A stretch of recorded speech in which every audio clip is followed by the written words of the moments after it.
Hey guys, back with another video. I've been thinking about this and I thought I'd better bring it up because, what you should actually prep for. What are you prepping for? What kind of disaster? What kind of scenario? What kind of apocalypse? It's important to know what you're prepping for. If you don't know what you're prepping for, you don't know how to do it, right? So we have to go through and look at what's most likely to what's least likely. Okay, what is the most likely scenario at your place that would affect you that you need to prepare for? Like for a blackout. Okay, the power went out. Most people have power go out. It goes out, once, twice, 3 times a year, whatever, depending on where you live. Some people never have it happen for years, and then all of a sudden it's out for a week, or a month, depending on whether it's a big hurricane like Hurricane Sandy or Hurricane Katrina. There's smaller to bigger. Okay. So first of all, you have to kind of figure out what your most likely scenarios are for an SHTF situation, even if it's a temporary one or a small one. Because what you do is you start prepping for those, okay, and then you work your way bigger. So if you prep for a blackout, what would you prep for a blackout for? Well, you need light, you need heat, you need some way to cook your food. Okay, so you would have either flashlights, lanterns, Coleman stoves, your grill, lots of different things in order to facilitate that. A fireplace or a wood-burning stove to keep you warm, and you can also cook on the wood-burning stove. So depending on your situation, some places, are trying to ban wood-burning stoves, which is totally the wrong thing to do, in my opinion. They should be promoting them. But I do understand a lot of people, might not tend them right or clean the chimneys out, and it could become a fire hazard. So if you do get a wood-burning stove or fireplace, make sure you have the equipment to clean the chimneys, because the soot builds up and then it can catch on fire, and yeah, it can be an issue. In your wood-burning stove and fireplace, don't burn those fake logs. They put out tons of soot. It'll really gum it up. They say, oh, it cleans your chimney out. No. It might catch it on fire because of the intense heat. Your best bet is to just clean it. Get a ladder, crawl up on the roof, run your brush down, clean out your pipe. Okay, just do it like it should be done, and that way you don't have to worry about it. And in the wintertime, you might want to do it a couple of times. And then just make it a point, like every month, on the first of the month, you get up there and you just run your brush down through there. It's real easy to do. It's not hard. All you got to do is remove the damper out of there so that the brush will go all the way down. So if you're going to prepare for a blackout, you might want to consider having, especially if you're diabetic or you require some sort of refrigerated medicine.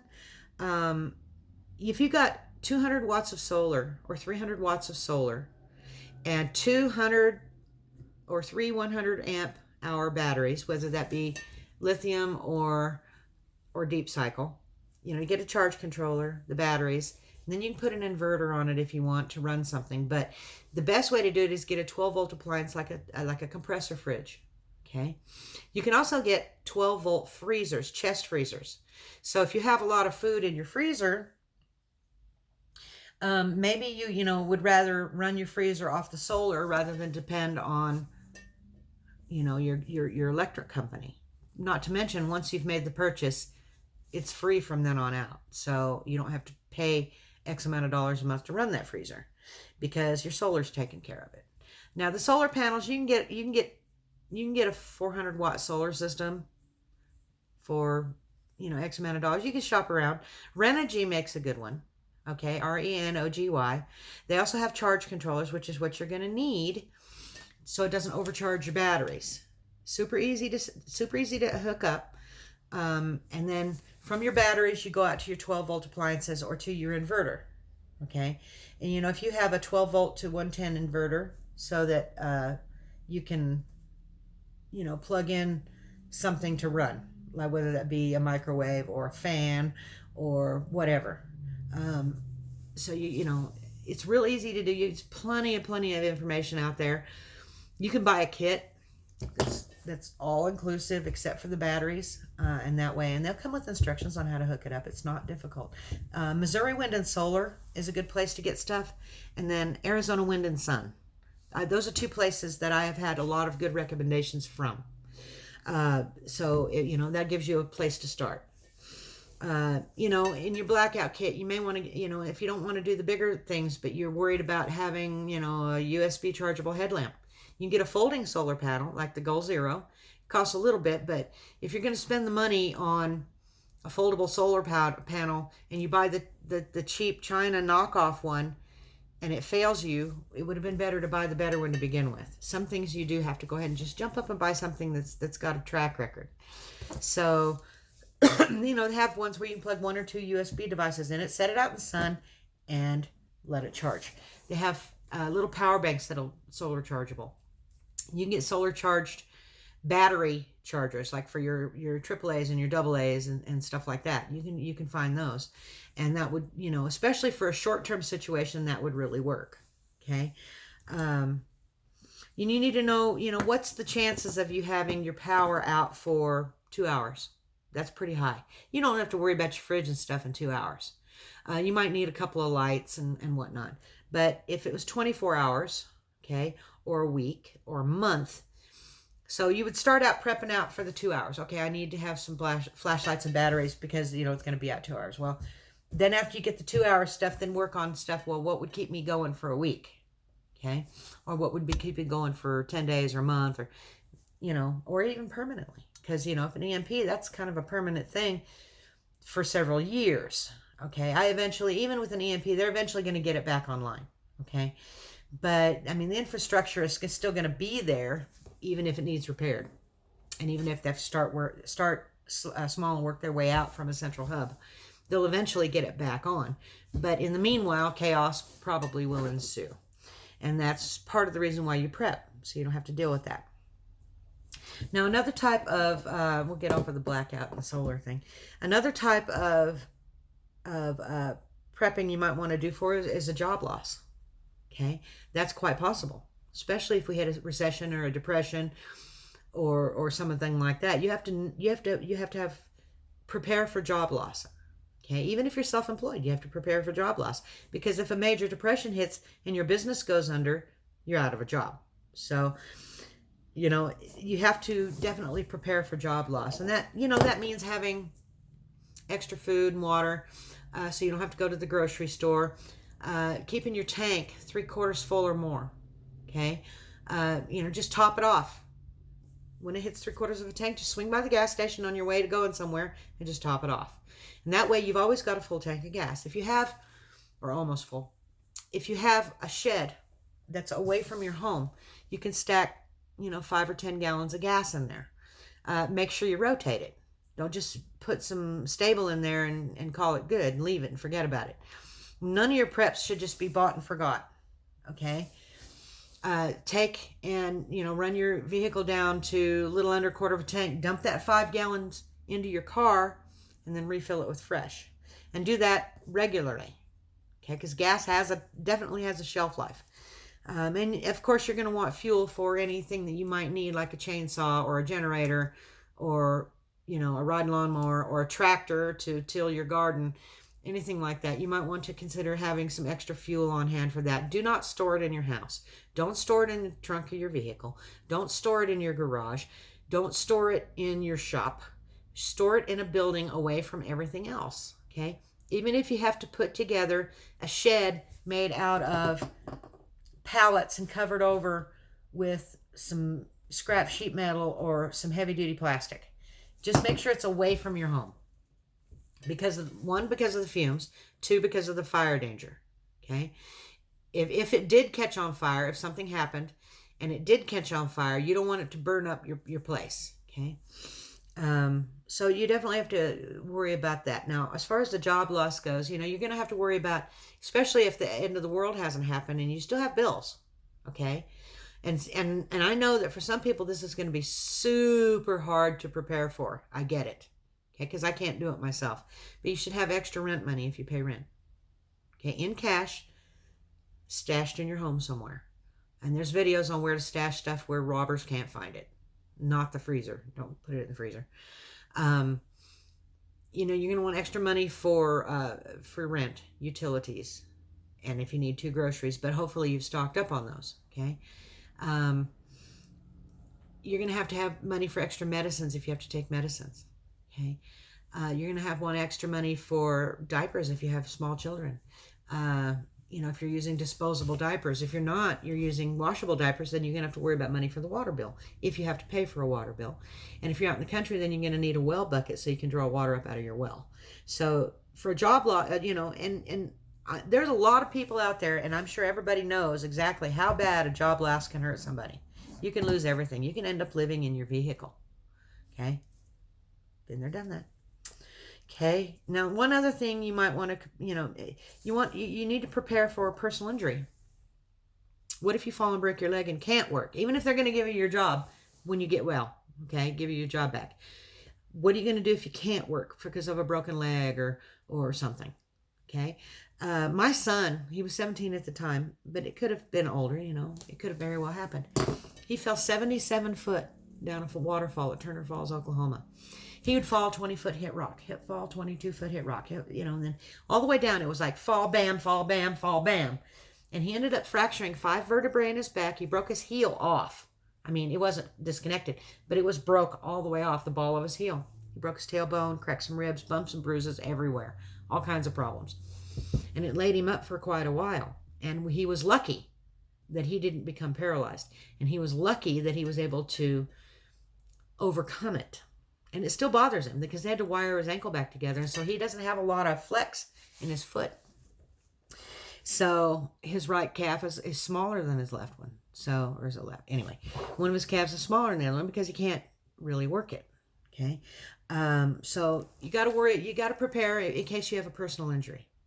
If you own your own home, okay, and you're my age, you might want to consider making sure before it becomes an issue, making sure all the doors are 36 inches wide. What if you ended up in a wheelchair because you got injured? You got to be able to get in and out of the bathroom, get in and out of your bedroom, etc. So while things are good, take care of that, as well as any repairs on your home, because that's another form of preparing, is making sure your home doesn't need repair if SHTF happens. Now, another form of prepping is for food inflation or scarcity. Okay, with all of the crop losses, the flooding, worldwide crop losses, not just a little bit. Okay, Adapt 2030 is a good place for you to go look. Ice Age Farmer is another. He's actually got a lot of information on the crop losses. GSM, Grand Solar Minimum News and stuff. They've got all this information on all the global crop losses and damage from hailstorms, snowstorms, floods, on and on and on. It's amazing. If you guys actually looked at all the information, you'd be going, oh my gosh. Anyway, so you want to prepare for food inflation or scarcity. Now, if you have your own place, of course, you can garden. But now please keep in mind on the gardening, yeah, you can grow your vegetables and everything's hunky-dory and have a little victory garden, and that's fine. But what types of vegetables are you growing? A lot of these food vaults that you buy have very low caloric foods in them. You're going to be burning high calorie foods if you're tilling gardening, and you're tilling up your garden, and you're weeding your garden, and you're doing all this stuff, and SHTF is happening, and you don't have enough money for food, and you got to grow food. It's going to take a lot of calories to make that garden happen, and you will get a calorie deficit if you don't grow the right sorts of foods. You're going to have to grow a lot of things that are carbohydrate types, like your squashes, potatoes, all that sort of stuff. Especially the potatoes. The potatoes are going to be a staple in the future.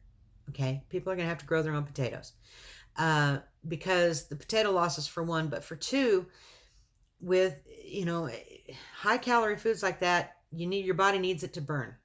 Okay, if you're doing stuff, you got to have the calories to burn. It's a calorie game at that point. You can't survive on green beans. You can't survive on peas. You can't survive on cucumbers. Okay, all nice to have, great stuff to have, but make sure that you maximize your gardening space with foods that will actually benefit you when you're working hard. Okay, think about it. Have all that other stuff, but don't make that the primary focus of your survival garden. You need to make sure your primary focus of your survival garden is calorie dense foods, because that's what you're going to really need. And then if you have animals, okay, let's say I'm going to get chickens. Okay, that's fine. What are you going to feed them?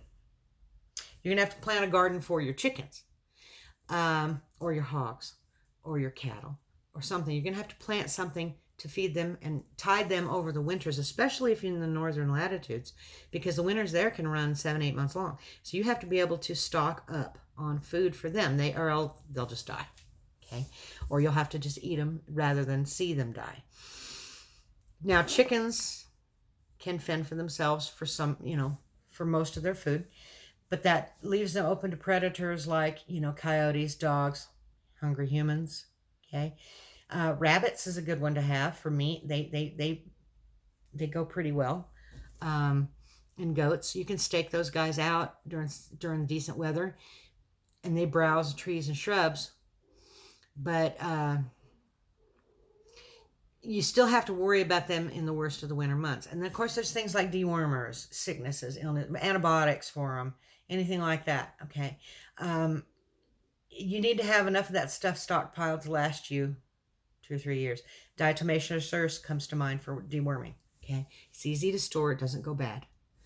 But things like B12 for your goats.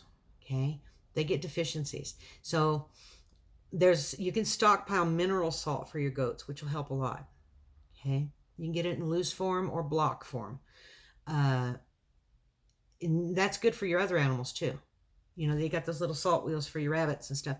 They need that stuff to survive, and you have to think about all the aspects of their needs, because if you don't meet their needs, they can't meet your needs. Okay, you might want to consider buying a bunch of heirloom wheat berry seeds. Okay, now it's going to take more than just a little packet to do that, because you're going to have to till up a pretty big area in order to plant enough to feed your stock. Now, that is if the planting goes good, if you don't have people stealing your wheat, if you don't have animals eating it all, wild animals or human animals, if you don't have anything like mold or rust or pests of any sort. There's a lot of things that goes with growing, and this also includes your garden or even a container garden. You got to worry about all of that. You got to figure out some way to keep your garden healthy and safe. Okay, now if you're in town and you have a small little 1/4 acre plot, that's not going to feed your family for a year. It might feed you during the summer, and you might have a little bit left over, but then you've got the rest of the winter and the spring up into the summer again before you can get more food. So you have to think about that. You need to plant having a few little raised beds is wonderful. It's great. I'm not bad-mouthing that, but you're going to need more than that to survive in an SHTF situation. But for short term, those work perfect. You can, especially in the spring, summer, and fall, you can grow all kinds of things. So for food inflation or scarcity is something you really do need to prepare for. Okay. Having all the freeze-dried food and the beans and the rice and all that kind of stuff, that's great. And you need that as a backup, not as your primary source. You need to figure out how to make your primary source sustainable. So, this is for backup. This is to get you through rough times. This is not to live on indefinitely, because you can't store that much. Okay. Well, you might be able to if you have a lot of money, but fresh foods, after a while, you're going to get some sort of deficit yourself. So in your food plan, you're also going to need to prep like vitamins. Okay.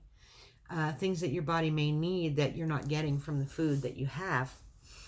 Now, another thing to prep for would be like a pandemic, okay? Whether that be the flu, swine flu, H1N1, swine fever, Ebola, Marburg, whatever, okay? Prepping for a pandemic is important as well. Now, depending on your situation, how important that is. If you live in an area prone to Ebola, because, YouTube's worldwide, then you're going to want to be able to isolate your family. You're going to want to be able to isolate any individual you think might be sick. You're going to want to be able to doctor yourselves if you need to, if you can't get to a doctor, or if doctors are unavailable because of an SHTF situation. So you're going to need to prepare for that with, all sorts of things. You can look up pandemic preparedness. I'm not going to go over all of it because video is already 20 minutes. You need to, prep for minor as well as major apocalypses. Start with the minor and work your way up. Minor would be like a big earthquake. Okay. Of course, that could be major depending on if your house falls down, depending on you. Flooding, tornadoes, severe weather, ice storms, all sorts of things that are considered minor apocalypses might not be so minor, but they're not a long-term permanent situation. So, you want to make sure you have your earthquake plan. You want to make sure you have your flooding plan. If you're in a 2-story house and you're in an area that gets a 500-year flood, maybe your preps should be upstairs. Okay. Maybe, you could build a tree house for build something up on stilts, a storeroom on stilts. And if anybody asks, tell them it's your kid's playhouse. Okay. And keep your stuff 5-6 foot up above the ground. If you're prone to any kind of flooding, tornadoes, like if you live in Oklahoma and I may be moving back there, you need to make sure you have a storm cellar. Okay. I would think that would be the first thing you'd want. Everybody says go to an interior wall. Well, that's great, but what if all the walls get torn down? So have a storm cellar. Now that storm cellar can also double as a root cellar. So keep that in mind. You can get 2 uses out of one thing, and you'd have your preps right there with you, or at least some of your preps. So a major apocalypse, you might want to prepare for something like a meteor, okay? A big meteor. Ice Age, Yellowstone going off, Manitoba, nuclear war, an EMP knocking out worldwide power. There's major and minor stuff. And even the minor is not that minor, but it's minor in comparison to the major stuff. So you want to, if you're preparing for an ice age, have warm clothes, first of all. Okay. Have a way to heat your home. Have fuel for that.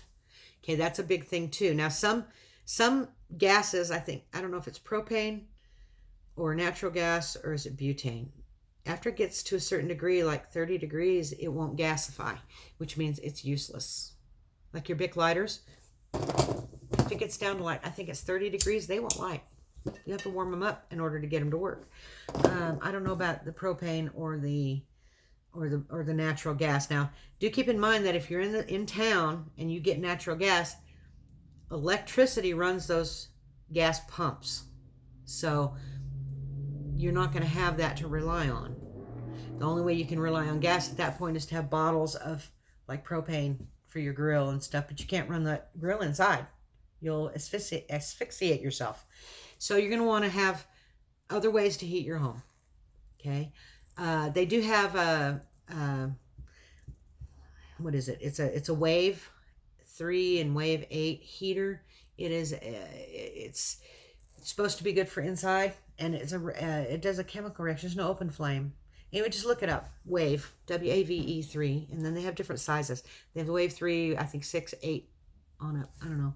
You can get vent-free propane wall heaters, okay, that you can use in your home. If you live out in the country and you have a big propane tank, you can have some vent-free that they bolt directly onto your wall, and you can live with them inside, okay? Don't run your gas burners on your stove, because that could asphyxiate you.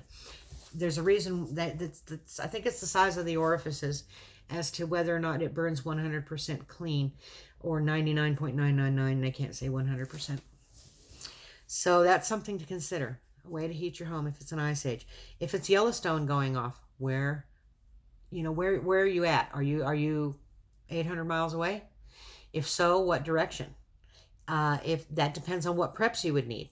Okay, whether you would need, to cover your garden with plastic cloth, with plastic sheets, weigh it down with rocks, and then after it's done, shovel the ash off. Okay, now keep in mind, ash is super heavy. It's actually lightweight rock, and you build up 4 or 6 inches on your ceiling will collapse. So if you are somewhere near a volcano, and ash is starting to fall on your stuff, you better keep that roof cleaned off. Look it up. Because ashfall is heavy. It will collapse your buildings. It happens all the time. If you're looking at a meteor, I don't know how to prepare for that. And, if you're far enough away, then of course you can prepare with food and water and all that kind of good stuff. So anyway, you need to decide what you need to actually prep for, okay? What you need to facilitate that. Make a list, write it down, look it up, look at other YouTubers, look at my channel, look at other people's channels to get tips and tricks and ideas on what you need to prep for. Because, you know, Joe Blow over there on YouTube, he might have one good idea in a video, but that one idea could save your life. The other stuff might be garbage. You have to pick and choose what you choose to believe and what you choose to prep for. You can't just prep for the end of the world as we know it. Okay, well, that's fine. How's it going to end? Because if you prep for the end of the world as know it, and you don't prep for a pandemic during that, and that's how the world ends, what are you going to do? So if you prep for the end of the world as you know it, and a meteor comes along and obliterates the sun for 2 years, what are you going to do? You're going to need to have some sort of maybe a wind generator, okay? Because the wind will still blow. The sun may not be able to see, but the wind will blow. You might be able to run some grow lights in a greenhouse. See what I mean?